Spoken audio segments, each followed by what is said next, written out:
to the warm-up. I'm Stu Wakeford, and joining me on this, our Christmas special, the man that has dragged me through a tough 2020, the ambassador, Marcus Gale.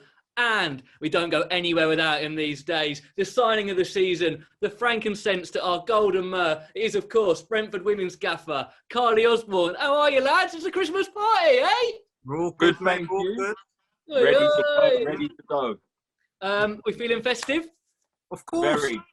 Got a little bit of Santa, couple of elves.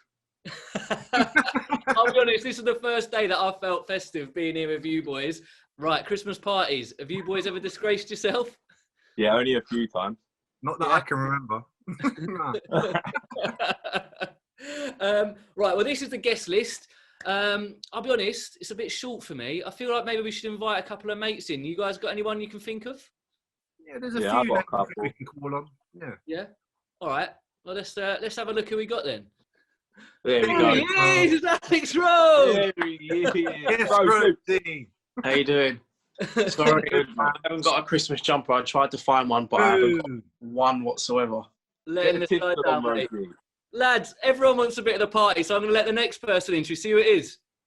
It's England's number one, Stuart Nelson. How you doing, mate? How you doing? Yes. Awesome. Who is he on the screen? Are we just going to get to see a picture of you at Yeovil, or you got your video? There he is. I don't even want that on there anymore. I have got a Christmas top on, by the way. It's t-shirt. Love that. Better Love now. that. So we've got a keeper, we've got Karleigh at the back, we've got a pacey winger, we've got Marcus can play at the back or he can play up front. Let's see who else we got. Yay! Sodje. That is a big jumper as well. Proper African Christmas jumper. Lads, I'm going to find us another striker if that's all right. Karleigh. There Are he you not is. waiting? Is there like a waste man? Are we waiting for ages? A roadman on the side. Hey, any light in that house or what? I just woke up. You're not lucky I woke up from you boys. I was enjoying my sleep. Lads, Very I feel like there's one more person that's in this waiting room that wants to join. Here There he he is. Gaffer. Gaffer. Good evening. Evening. Evening, Gaff. What's that? Sodje, you little Gaffer, you're looking good. How are you? Sodje, where this did is in you English. get that Sodje, this jumper is in English, by the way. My jumper is African Christmas jumper. This is African. Made in China. Nah. Hey, Gaffer, you're looking very good. You're looking very good. Sodje, over the years, you've given me so many heart attacks, mate. I don't know how you can stand there and smile. You love me. You know. I'm kept young. Look at Lloyd Owusu, What's happening, Gaff? Just waking up. Australian heavyweight boxing champion of the world. Lloyd Owusu. Oh, mate. All good, How Gaffer. are you doing, big boy? I'm good. Just waking up. You lot got me up early. What do you mean you got us 8 o'clock at night? Yeah, He's in Australia. I mean, I'm 10, 11 hours ahead of you. Oh, yeah? Yeah, I was woken up. You said that a few times at half time, didn't you?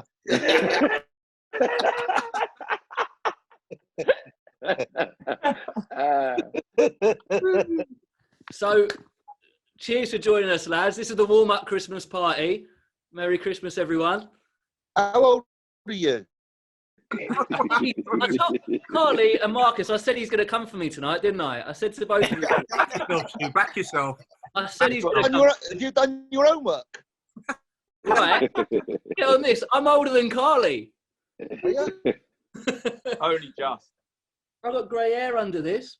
You can see it. You can see the shimmer. Oh, funny. Years of watching you lot. Right.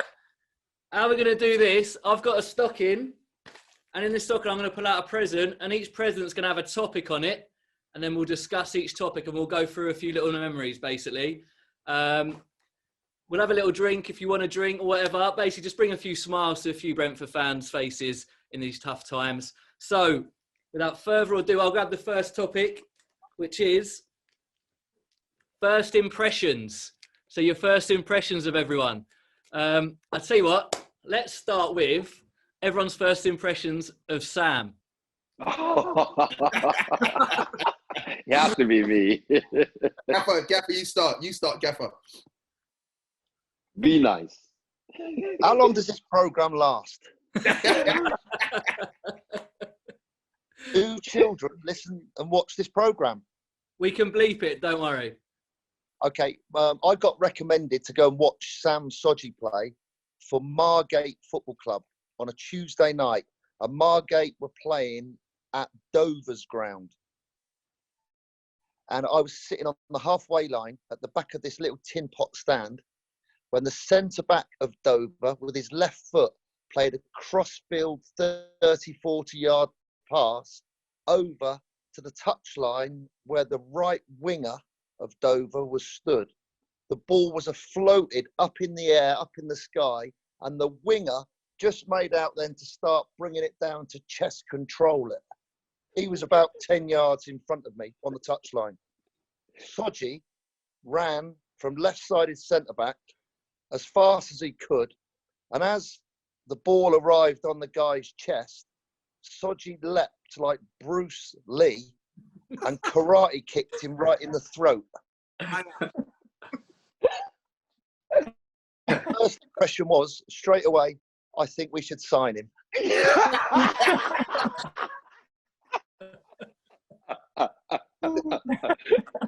Gaffer. Just so that you know, the winger of Dover left the pitch, no throat. Terrible. Oh. I mean, Blimey, who's that? Alex Rhodes? Just about noticed. Oh my God, what a player you were, kiddo. Where you know? Well, yeah, no, would you? Come on. Oh, he had that terrible injury. He would have been a top player. That's true. 100%. 100%. And lovely to see you, Alex. And you too. It's been a long time. right, has anyone else got any first impressions of Sam? Yeah, I've got one. Mine would lead on to that. Sorry, mine would lead on to that. Go for it. My first impression leads on to what the gaffer said is Sodje was suspended for about 30 games when he come to the club. So the gaffer was like, "Oh, this is Sam, everyone. He can't play for 3 months because he's suspended. he's just on his 5th sending off for Margate, so he won't be able to play for a bit. But yeah, make him feel welcome." Here, Nels. Yeah, go on. Nels, sorry to jump in here, but on the way home from training after Sam had signed, I had a phone call from the chairman, Eddie Rogers, and he said, "Oh, good afternoon, Martin. Good afternoon. Have you got 2 minutes for a chat?" So I said, "Of course, Chairman, of course." He said, "I've got a problem with the player called Sodje." I said, "What's the problem?" He said, "Well, I found out that he's been sent off 4 times last season and he's going to be banned for the first 5 matches. Are you sure we're signing the right player?" And if I'm honest with you, Nels, if I'm honest with you, Sam, I didn't know that he was suspended for all those games. I didn't even know. And myself, I said to Eddie Rogers, "Oh, yeah, I know, yeah. Don't worry about it." Team Gaffer. Thank you. There you go. True story. Yeah. Marcus, didn't you have one? Yeah, like when Martin signed me, I used to try and get in a bit early. I got in the first day and I saw this car out in the car park, all steamy windows. I'm like, who the hell is in that? I thought it was the groundsman or someone, but it turned out it was Sam because he had a problem with getting in on time. I think he used to get a fine or 2, so he used to really break his neck to get in. So that was my sort of first impression, but there we had there. Sleep in the car park. Amazing. All right, let's go. First impressions of the boy wonder, Alex Rhodes. I got one. For me, Rhodes, he was like my older brother at the time because he was obviously a young lad in the first team, like where I wanted to be. So I always seen Rhodes as like an older brother. And to be fair to him, he looked out for me when I was younger, and we got on well, didn't we, Rhodes? Well, I think we did anyway. I got on well with him. I don't know whether he got on well with me. Of course. We're still here, aren't we? So Yeah, definitely. I think that's the one thing that I think as a team, no matter who it was, whether you were one of the older players, the younger players, we all stuck together. Always. It's a big family, so it was good. And obviously playing together, that's what made playing on the pitch a lot easier as well, because we always stuck together. And that's one thing that obviously the gaffer always implemented with us, is that you have to stick together if you want to win games.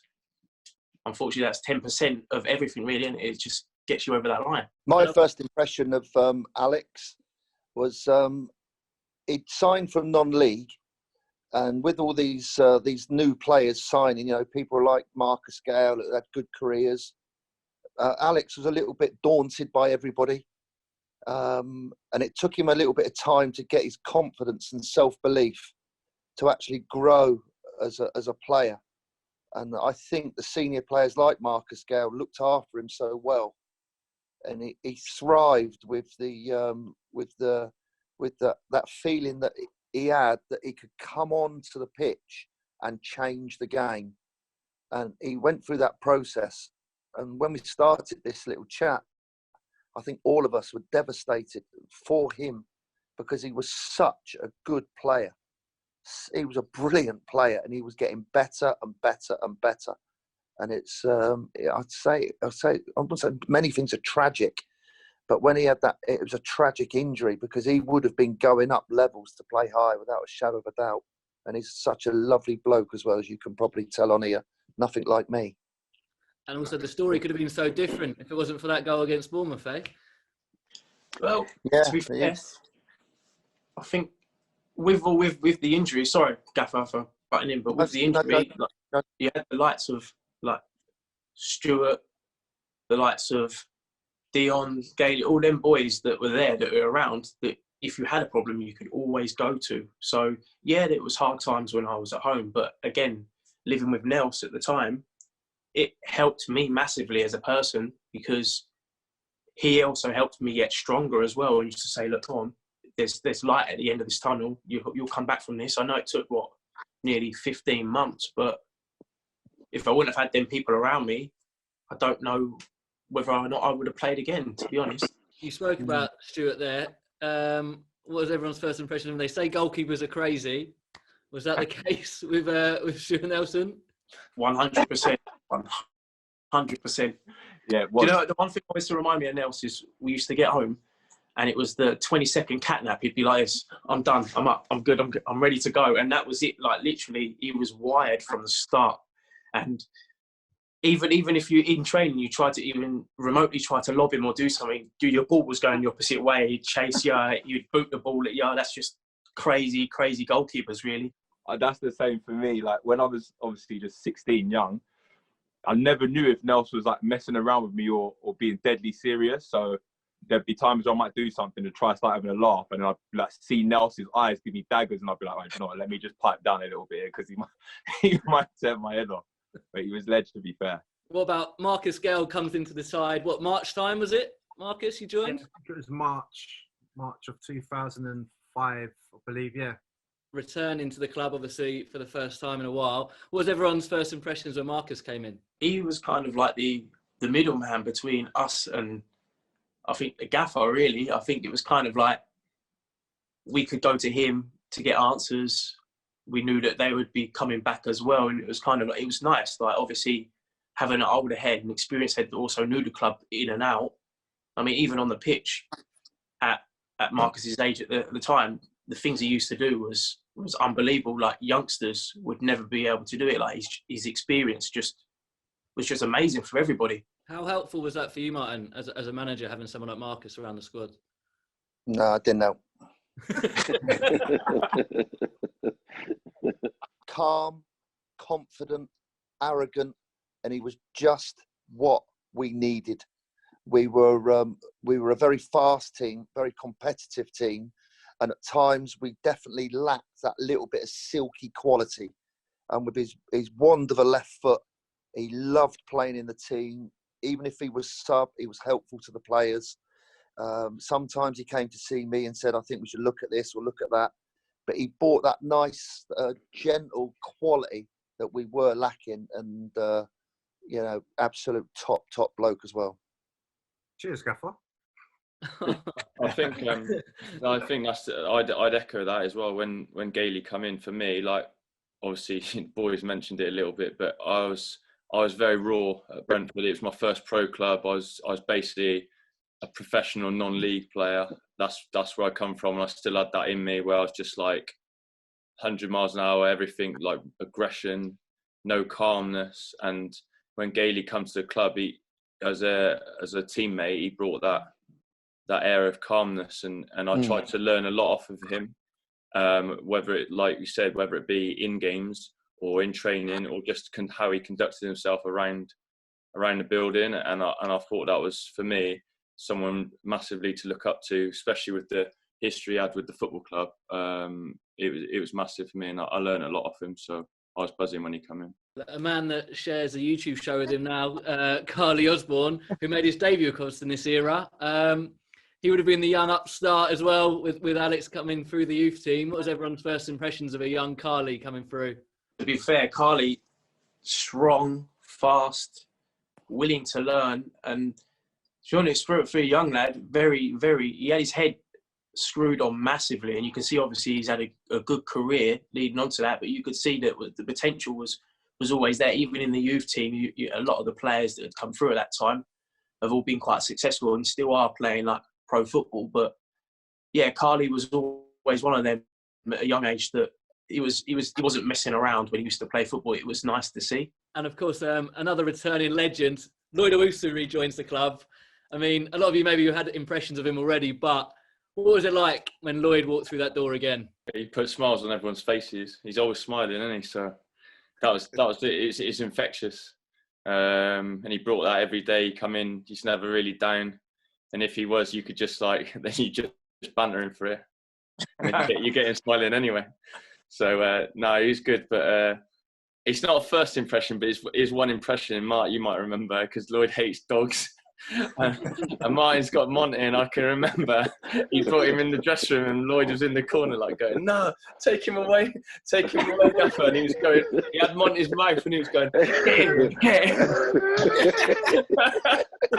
I absolutely myself, absolutely. Yeah. I'll tell you what, the funny thing was, I'll tell you how I even signed for when we go back about first impressions and with the Gaffer, with me coming back.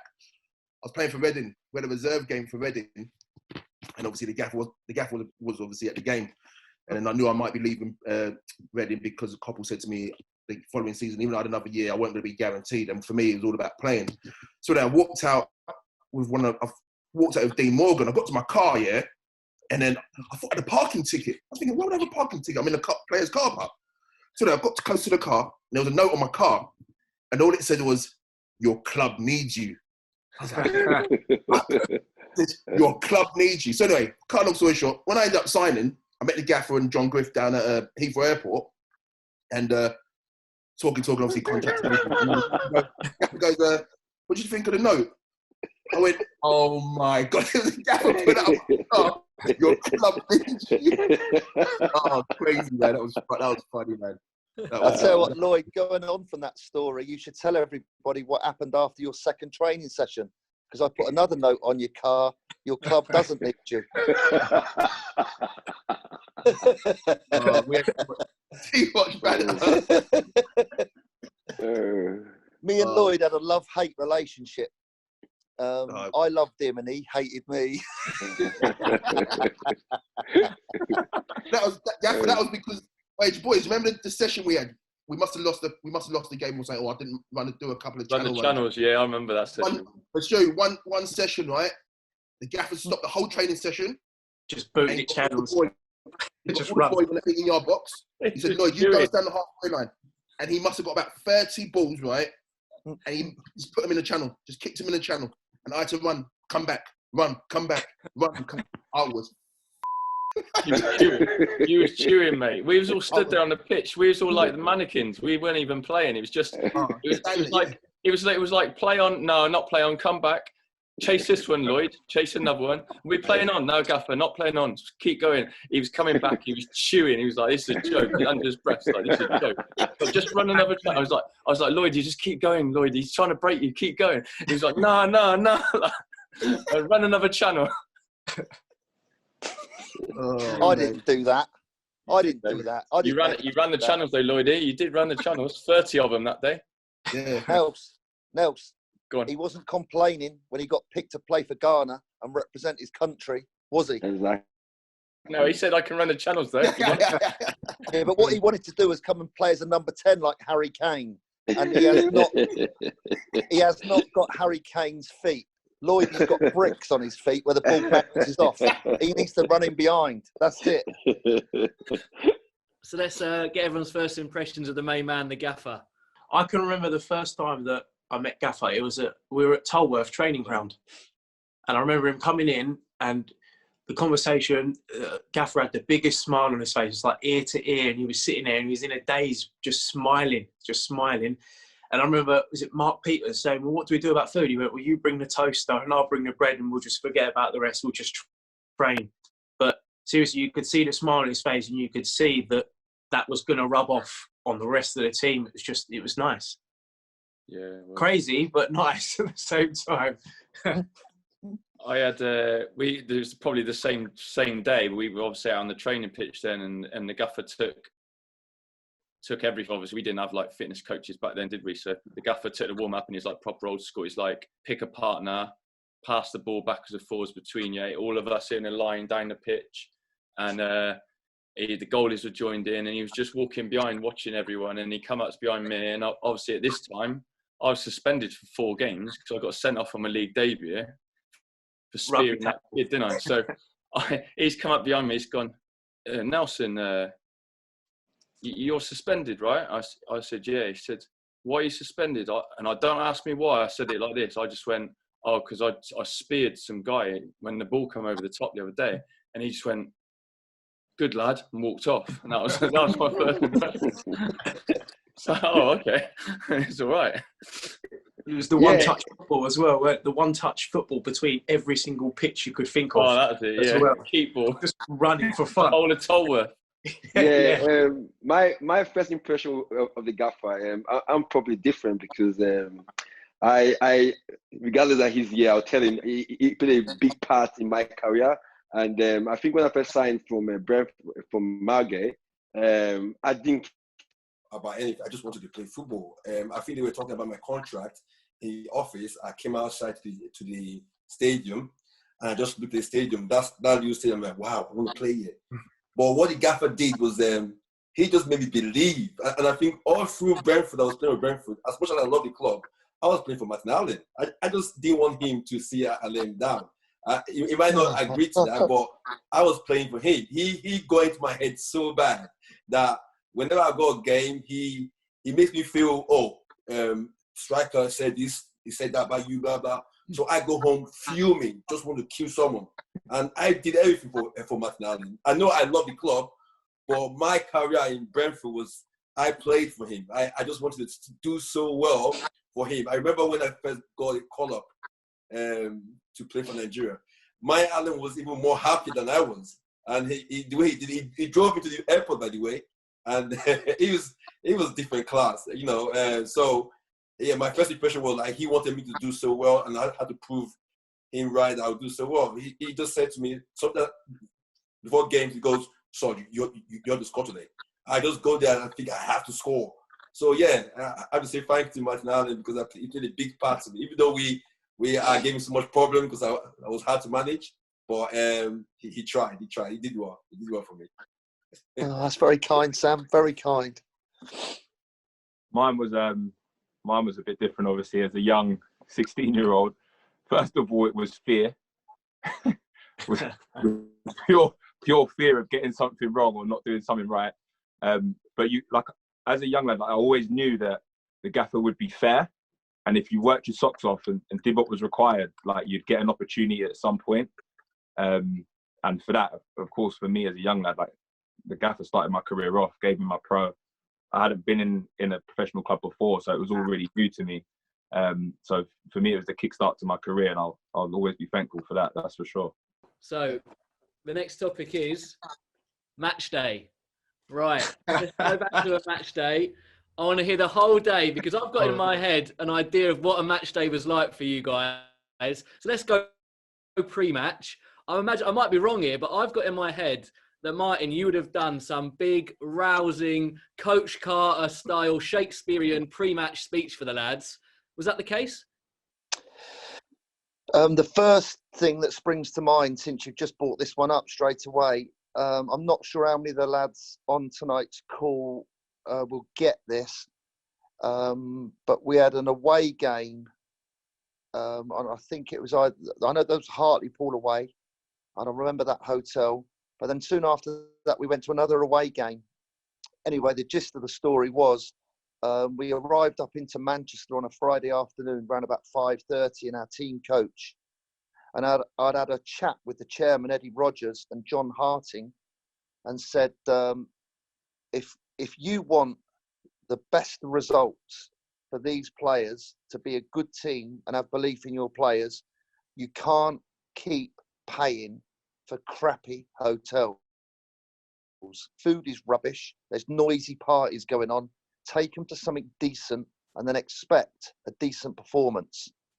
Anyway, the pair of them bought into it and paid for the hotel, and we went up and stayed in a De Vere hotel just outside Manchester, one with the golf course on the back. Yeah.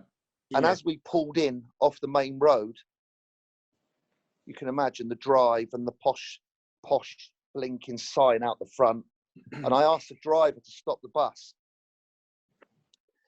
And I stood up and turned round. All their phones had to go off. The music all went off. And they're all looking out the windows thinking, flipping heck, we've never stayed anywhere like this. It was a real upgrade. And I said, this is what you get for winning games and being a top team. And we are a top team, and we will win tomorrow. You keep winning and we come to places like this. And God bless it, worked. And the players felt very similar to what Sam said a minute ago. The players, after a while, started to believe that they were good. We all believed that we were unbeatable. There was no one could beat us in that first, 9 games that we had. And those little moments there, choice of hotel and how you sell it to the players was key, I think. You kind of touched on there that you weren't scared of, like, I watched the highlights of the Wednesday playoff game, and they're singing Hi Ho Sheffield Wednesday, and it was quite an intimidating atmosphere. I remember as an away fan in the stadium that day being like, this is loud, but you were singing along and you had this smile with you, and it was like, I don't care, I'm not fazed by this. We're having a go here. We're not here to make up the numbers. And did that come through to you guys as players then? Yeah, I think it did. I think we reflected the gaffer's sort of personality and sort of courage. There's nothing to fear apart from us not doing what we're supposed to do. And we were just buzzing with the night.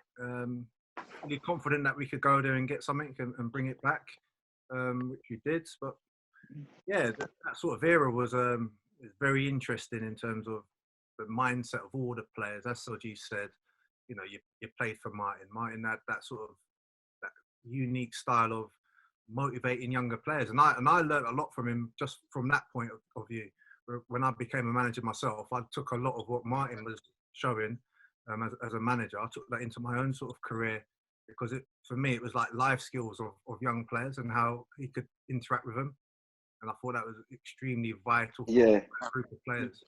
Yeah. At the same time, I don't know if the gaffer knew what he was doing at the time, but his man management with me, was incredible because he really got into my head badly sometimes. And now that I think about it, I knew what he was doing. Now, at that time, I didn't really know. I just wanted to play. But I remember we played against Charlton one time.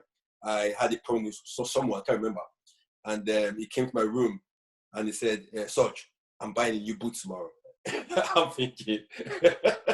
And he came next morning with a new pair of boots for me to play. And I just thought, I didn't even care if I was playing with Brentford. I need to play well for Martin Allen. So, yeah, he definitely had that little way of motivating players. And I think it's a great thing for a manager to have. I say in that era, it was never really heard of as a manager to take a lot of the pressure off of the players, and that's what a gaffer did as well. So it was a case of, with the little things like jumping in the river, and if you're going to do it, say you're going to do it. It was just, we had a laugh and a joke. We knew it was serious on the pitch, but them added pressures off of the pitch were taken away by the things that gaffer would do, and that was a massive, massive help. With that, Martin, there was method to all these things, wasn't there? A lot of people and lots of the media would jump on those things, but they weren't just you having a bit of fun, were they? There was reason behind it all, right?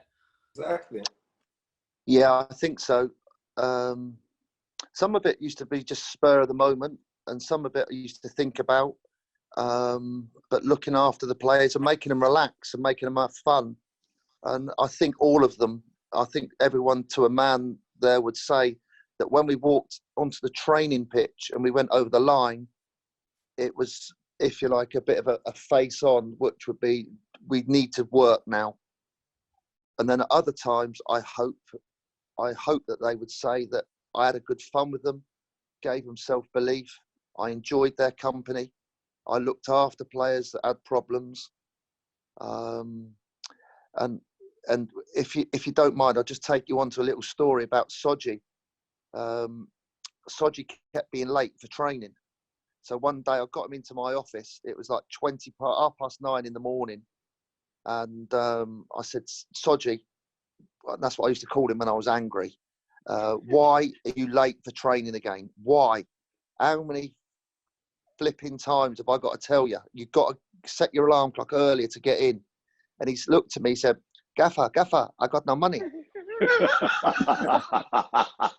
I said, you what? He went, Gaffer, I got no money. So I said, how much money do you need? He said, I need money for a ticket. So I got my car keys. This is at our training ground, obviously. And drove down to the A4. And down the A4, there was a service till just along from that cafe. So he's sitting in the passenger seat. I'm in the driver's seat, obviously. I go to my service till. I got out 100 quid and I gave it to Sodje so he could buy a ticket for the next month for on the tube. He said, oh, thank you, Gaffer. Thank you, Gaffer. Thank you, Gaffer. Anyway, a few years later, I'd been invited by the Sodje Foundation to go to the Valley, Charlton Athletics Ground, to do an auction for their foundation. And as I'm walking down the hill into the main reception at the Valley to go into this blinking reception, the best Range Rover you've ever seen with wheels, you know those wheels that go round inside your wheel, bright silver wheels are going round, and this Range Rover stopped where I was walking. The window slowly went down. I thought it was an MI5 assassin. And as I'm walking, I looked across and saw these windows going down real slow.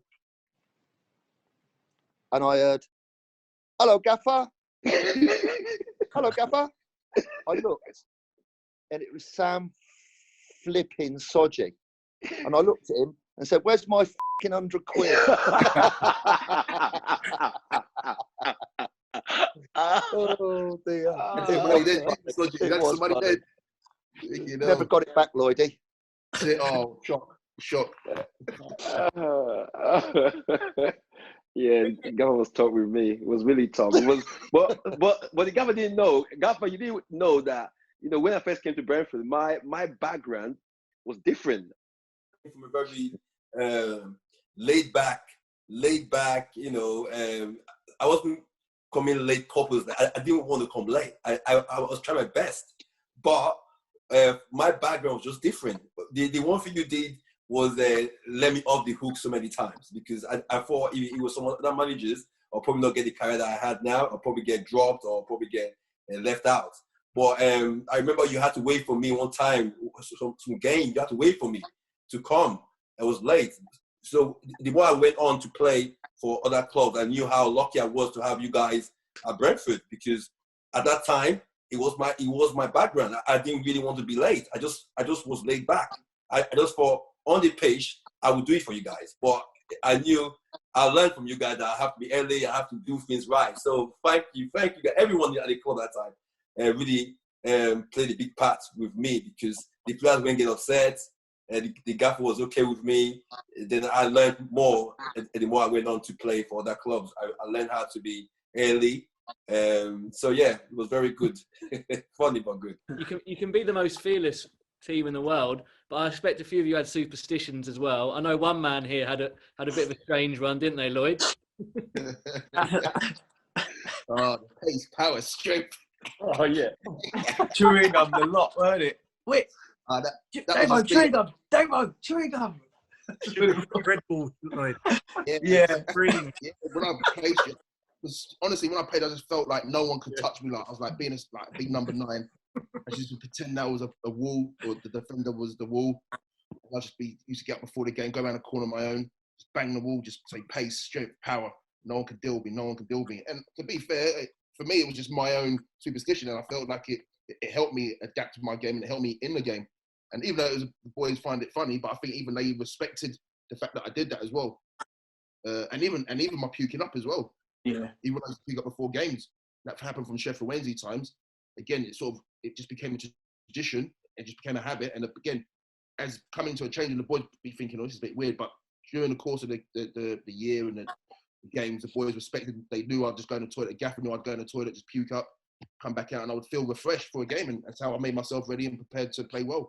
Yeah, I'll tell you what, I'd never really seen superstitions as much. Like, obviously, people put a left boot on a right boot, but your superstition made me so relaxed because it just gave me the biggest jokes ever. It was just nice. It just took my mind off of what I was thinking about before the game as well, and it just had a smile on my face, and I could go out and relax because of it. It was nice. And obviously in the change room, sometimes it can get a bit tasty. Did it ever go off in there? Bradford away, maybe? Brentford. Yeah, I remember that one. Woo! Nelson, Gator, you got to tell us that. Time on it. That was at half time. Yeah, Half time. hiding in the shower. Woo! I was sub, and I could see Martin was fuming, and he had his cup of tea, and he kept pointing it to Nelson, and every time he pointed, a splash would come out towards his boot. I'm thinking, please, Gaffer, don't let the tea hit Stu's boots, man, because it'll kick off. Just kept getting closer and closer and closer until Stu stood up, and then you had to pull him apart, I think, at the time. I did. That wasn't me. No, I think it was funny. It started because the gaffer was like trying to get Lloyd. It made it worse. Lloyd sort of backed me, but made it worse. So he was like, "No, she's not kicking it to Lloyd," and Lloyd was like, "Yeah, he is. He's kicking it right to me." And I was like, "Oh, that's when you started doing it with you did it with the tea and that." But it was like you did it once, and a bit of tea come out, and it was like, it's like a little thing in his head, and he was like, "Oh, this is getting closer. I like it," and it was getting closer. And I was like, "Oh, this is getting closer." So I just stood up and was like, "Hey, can you stop putting tea on me?" I was like, "Oh God." Karleigh walked in with a couple of biscuits. Nah, I was in the shower just hiding, keeping out the way. I was trying to start the firing line. Yeah, I wish I could have got in the shower then as well. The gaffer was unique with his sign language as well. I think we was away to Oldham, and he's having a go at Nels. Nels is blanking him like, yeah. He's not even looking at acknowledging the gaffer's words or anything. So the gaffer's pointed to, I think it might have been Michael Turner or Andy Frampton, who was the nearest to him. And he went, "Wait, Framo, tell him," like that. Him? Like that. The next day, that's the best sign language ever, because you don't even know what was said. But that, shut it. I knew exactly. I do it to my missus now. She cracks up. I get her. What,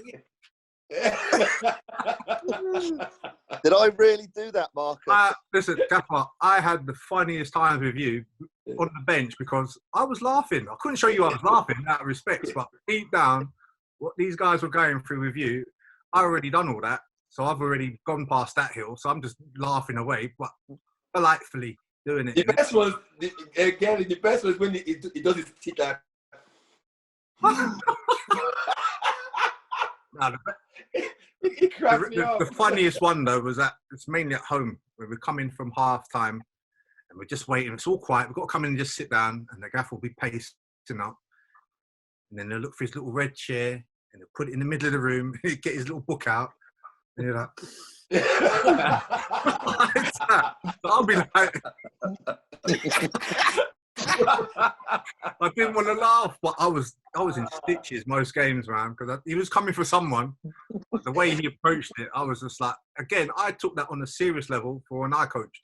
Because what it showed the players is like, you don't know what's coming next with him. So you better just be ready. So I took that on board, man. So, Mark, is that something you took when you became a coach and a manager? Oh, definite.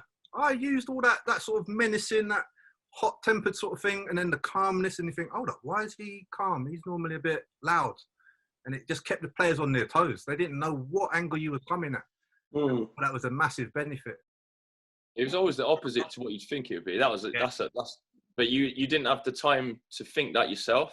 Yeah. Process it, You yeah. come in thinking we're going to get nailed here, and it'd be calm.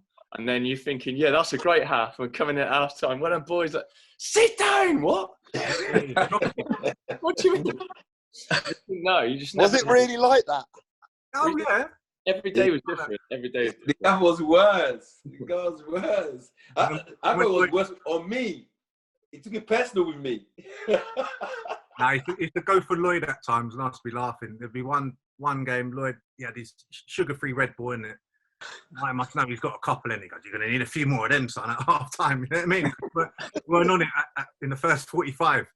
So the little things Marcus, there was one thing I remembered when I was young at playing in a first team, 18 or 19. And the man, I won't say which club, but the manager picked on the young players, me, and left all the senior players. Yeah. And that, I didn't like that. I didn't think that was right. So I thought it would be better if I ever got a job, instead of going for, say, like Alex Rhodes and Karleigh that were coming through, go after Marcus Gale, go after Sodje, go after Dion Burt, and go for the big characters and take them on and challenge them. You know what I mean? And go for them. My first trip, I don't know if you remember it, was against Stockport away. Right. We travel. I sat in the crowd with Peter Gillam, and then after the game, we came back in. I think we won the game anyway. Yeah, we relegated them probably. He said, Yeah. oh, did you say Glasgow Rangers? And I went, yeah. And he goes, right, well, there's a tradition here at the club. Like, new players have to do the kit. So he goes, here you go. So I went to bend down to pick up the kit, and he goes, no, I'm just testing. You know what I mean? And that was for both me and Peter at the time. But I think you were just testing our characters, because I think you kind of, you didn't want any sort of big-time Charlies at the place. Everyone was the same. Yeah. He says it. Level, no He does say it. And had that sort of respect. So Yeah, but you were like that, Yeah, Marcus. You know, you were like that. If you were asked to do the kit or take the bags from the bus or help with anything, as a person, you would do that. You know, that's your DNA. You've been brought up like that. Some people aren't. Sodje would never do it. He was never there on time. That's why. late to do it. That's why. I will, Gaffer. I will do it. I'm just going to run late. I'm going home. I need to catch the train. It got to the stage, so that all the supporters know, and all the players, it got to the stage where Sodje used to be in my office every other week, and I'd sit down and say, Sodje, that's going to be a week's fine, but it's suspended. That means if you do it again, we'll take the money from you. Yeah. And he said, yeah, okay, that's fair. He said, you'll learn your lesson. As we went on through the season, what was there in the season? Like 46 weeks in the football season. Sodje had about 38 suspended fines. So if the fine would have actually came in, it'd have been something like £30,000 out of Sodje's wages. Because he used to get fined every week. Somebody paid for it to Abu Dhabi. Yeah. Do you remember that? I remember that trip. Was that after the Colchester game, Abu Dhabi? Oh, yeah. We ran off that pitch. We had a flight to catch. Set the scene. So we had Colchester away, Leia Road, but Martin, you'd booked a trip for the boys, hadn't you? Yeah, but I didn't realise the flight was from Heathrow Airport at 8:30. And I thought the check-in time was 8:30, because from Colchester to Heathrow is like a 2-hour journey. So I'd messed it up. So when the game was finished, I think we won, Stu, didn't we? Yeah. probably. We all just ran into the dressing room. No one showered. They just threw the kit in the skip, and we just drove straight to Heathrow. Yeah. The next morning, the rooms at the hotel, not posh hotel in Abu Dhabi, they weren't ready. So we just had to stand around, have breakfast. And I looked out by the swimming pool, and our captain, Stuart Talbot, had all mud going down the outside of his right leg.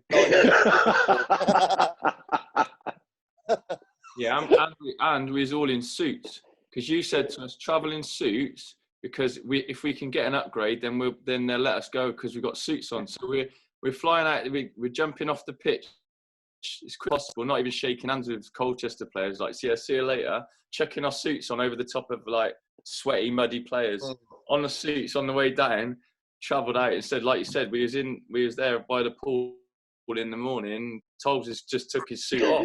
He's just there in his boxers and that. That's why he's got mud all down his leg. Next up, this is our Christmas party. So what were your Christmas parties like? I had the gaffer ran them, didn't he? He organised them. You know what? I remember the one we went to. We weren't really a Christmas party. It was the one in Ireland with when we had Ronnie Ball at the club as well. The quietest man in the world whenever he was around his missus, but as soon as she wasn't there, he was crazy. He was like half naked.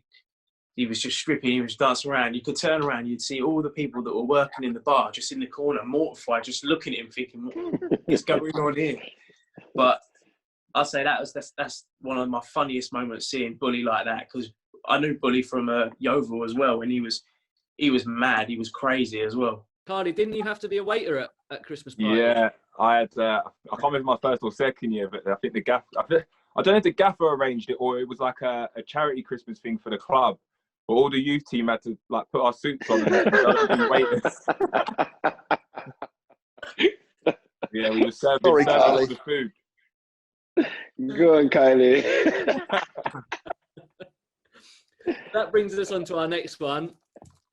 The youngers. So obviously, Karleigh, you were coming through as a young player. Alex, you were pretty young as well coming through. Was it intimidating for you boys? It seems like it on the surface, it wouldn't be, because there was such a togetherness around the squad. Yeah, I can remember the first time I got called over for training, and it's kind of like that disbelief feeling, like they're actually calling me. You're looking around thinking they must be calling someone else, like the gaffer must be calling someone else. But I went over there, and the first thing the gaffer said to me was like, "Well done for coming and training with us. Now I don't care who they are.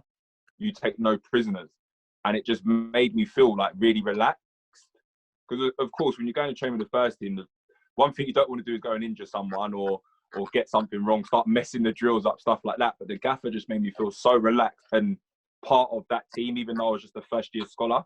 And from there, I think I was able to build on that and feel comfortable anytime I was kind of involved in training, and have that was the real start of that self-belief for me. So you would have been going up against Lloyd and Marcus when you was in. Yeah, we had some good battles. Lloydie, we had some good battles, didn't we, Lloydie? Yeah. We lost a few. I lost just only one, maybe one or two. Only one or two. That was like for me personally, to have a youngster. It was also that sort of give and take where the gaffer would bring a youngster in, but we would sort of help Karleigh with regards to this: what you do against, you get your opportunity against centre forwards in the league. This is what you've got to do. And so he took every ounce of that sort of experience playing against myself, Gailey, who was ranking up front, and it progressed him into the player he ended up becoming over all the years from Bristol City, X, Y, Z. And I think that was testament to what the gaffer done, bringing the youngsters through. And I think Karleigh, like I said, he thoroughly experienced that and enjoyed that and valued that massively. Karleigh, did you have to do boots still? Yeah, of course. There was no getting out of jobs or nothing like that. It didn't matter how many times I played or trained. I was definitely doing my job still. There was no escaping that. But Lloydie's right. Like, just touching on that, I was really lucky with the group of pros that were there, because I think kind of, the culture that the gaffer had set, there was no big time Charlie. So even when a youth team player come up, they would challenge them and make sure that they did everything right. But at the same time, they would be helping them learn and trying to push them onto new levels so that they could come in and earn their spot in the team. And sometimes that can go the other way when you get pros, where they kind of attack the young lads, and because they know that the young lads are pushing to take that player's place. But none of the pros did that with me. I was fortunate to have people that really helped me progress. And Karleigh, Lloyd, like Dion, the forwards helped me in massive ways. But then you got Sodje and Turns who helped me as a defender as well. I was really lucky to have those two kind of comparisons every time I trained. Yeah, I remember and your attitude towards them, I love his attitude as well. We used to have some little banter, me and Karleigh, when he used to say to me, I'm coming to get your place, I'm going to play. His attitude was like really, really nice, and I thought he was definitely going to play well, because he always tells me in training, Sodje, I'm coming to get your place, I'm coming. So yeah, I love that the little lad coming through. Yeah, Sodje, I told all the youth team players, yeah, to find the player that plays in their position, yeah, and tell them. exactly. He came to Tell tell them. me. Go and tell them. So what Karleigh just said, that I'm going to take your place. Yeah. I told all the boys, go and youth team players, go and find your player. But he was serious, Gaffer. He was very serious. I was serious, yeah. I was serious. And what hasn't been discussed, Karleigh Osborne used to come into my office after every defeat or draw and say to me, Gaffer, I'm a better player than Sam Sodje. He probably is. He probably is. I had full self-belief, Sodje. Yeah, love it. I love it. I couldn't do that. Yes, you did, Karleigh. The Gaffer couldn't do that. Me, the Gaffer loved me. I have to play. Somebody has to play. Hey, Lloydie. Yes, Gaffer. Lloydie, I remember, I'm jumping around here a little bit, but something just came into my mind. Lloyd got picked to go and play in a friendly for Ghana. And he comes sat in my office and he's told me it wasn't an official game. It was a friendly game, but it was his opportunity to be picked for Ghana. What would that have been, Sod, for the African nations? Would that have been? Qualifiers. Yeah. Qualifiers, yeah. So he said to me, I said, well, we need you. We're short on forwards and fit forwards. We need you. And it was at the training ground. And he said to me, well, please, I'd love to represent my country. So I was disappointed, but thrilled that he had the opportunity. And then I asked him that he would call me after the game, and it would have been about 2 a.m. UK time. And obviously I needed my centre forward, our centre forward. And he was a key player, Lloyd was a key player for us. 2 o'clock in the morning, my phone rings. I was fast asleep. And it's Lloydie on my phone, comes up, Lloydie. Lloydie, hi, you okay? No, not okay. I've torn my groin. I'm in a bad way. I won't be fit for Saturday. That was 2 o'clock in the morning. And it was like, oh my God. And I think from walking around, as I used to do, around the countryside around here at all times, a stupid o'clock, I realised now that we were going to be really struggling without enough players or decent players to actually fulfil the wins and the dreams that we all had about getting promoted. And seeing his little face a minute ago there brought back those memories, because he was such a key player. And to lose him to that game that night was a real big blow for all of us. Serious note, that one. Sorry, back over to you, 15-year-old. 15, I'll take that. On the younger thing, Karleigh, for you, obviously, you're coming through, right? And it was a unique club, and there was a unique environment, and there were some amazing things going on. So did you think this is what football's like? That's all you knew, surely. Like, yeah. Other clubs, did you think, oh, we're going to be jumping in nettles and we're going to be doing all these things? It was all I knew. Like, I just knew that you was going to face challenges all the time, and you had a choice. You either kind of failed or you decided to overcome them. Like, there was no other option. You hit it head on and you attack it. And listen, if it doesn't go to plan, then you learn from it, but you attack the next challenge. And I think, do you know what was really nice? We did radio not too long ago, didn't we, Gaffer, together? Yeah. And it was really, really nice speaking to the Gaffer, because I hadn't spoken to him for such a long time. And when you're younger, you just feel like you're just going through something. You don't really understand why you're going through it. You're just going through something. But now I'm older. Like so many of those things I went through in that tender age of 16, 17 to earn myself a contract and stuff like that. The amount of times I was tested and overcame those tests, like I would have never thought I'd have been able to do it. And later on in life, those key things that I learned were key for me going on and having a fairly decent career. And you know, I've retired early and stuff like that, but I can look back on those days and really understand how much the gaffer did help me become a man and actually grow and be ready for the world ahead of me. Wow. yeah, to touch on what Karleigh just said just now, there's something I took away from Martin Allen is I played some games for Brentford and I thought I didn't do too well, and I'll be thinking going into the dressing room, he's gonna have a banter, you know, have a go at me. But I realized, and that's why I think I did so well. I realized if I try my best, it's okay. I might not do well, but as long as I give my best, my Allen is okay. So I might give my best and not play well. It doesn't have a goal.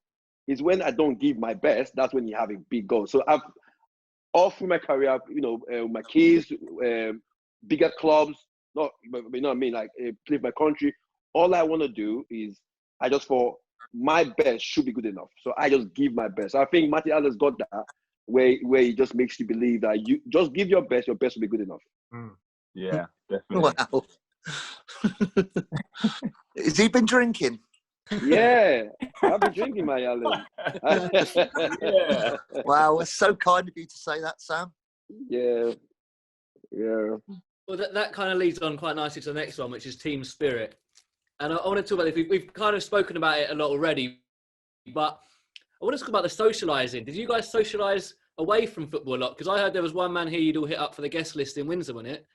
When you were asked to get you on all you would get is you just get a text message saying, done. That was it. There was no more said. It was just done. So you knew exactly when you were rolling up, even though there was that doubt in the back of your head thinking, he better have sorted it out. You knew if that text message come through, you were sweet. It was all good. I think we all went out at one night. I think we went to about 3 or 4 different places in Windsor. And the whole club got together and we all had a good night. And to be fair, I mean, like, obviously Lloyd is sorting it all out, but because we had that togetherness, it was a great night. It was just how it was. Yeah, when me and Al used to live together, I used to leave it to Al to sort it out. So I'd be like, "Where are we going this week?" And he's like, "I've just texted Lloyd now," and then he'd just be like, "Oh, it's done. We're going here," and then it's just sorted. So we're on our bikes and that's where we're going. But we turn up and it was always like sorted out. Like Lloyd had everything done for us. So. And then by most of the time, it's because he was DJing there. So that's it. He's doing the music. He's not only getting us in, he's doing music for us as well. So you sort the boys out then, Lloyd? Always. Now I loved it. Like, I mean, I started off DJing back in '98 and always continued it, but I always made sure I've done it the right way. You know what I mean? I would always only play a game on a Saturday, and then I'd DJ on a Saturday night. I would never DJ even though the gaffer probably thinks I used to DJ sometimes on the different, exactly, yeah. But I was always professional enough to DJ at the right time, you know what I mean? And come, obviously Saturday night, you'd come home anytime I want. But if I had a game on a Tuesday night though, I wouldn't be out DJing on a Saturday night though. I would do it in moderate and obviously be fair to myself. And obviously I have to be fair because obviously it's my teammates I'm playing for at the end of the day as well. If I'd have known you'd been in jail twice, I don't think I would have signed you. I didn't say that. I said if you'd have been in jail, if I'd known you'd been in jail twice, I'd have made you captain. All through my career, you know, my kids, bigger clubs, you know what I mean, like play for my country. All I want to do is I just thought my best should be good enough. So I just give my best. I think Martin Allen's got that where he just makes you believe that you just give your best will be good enough.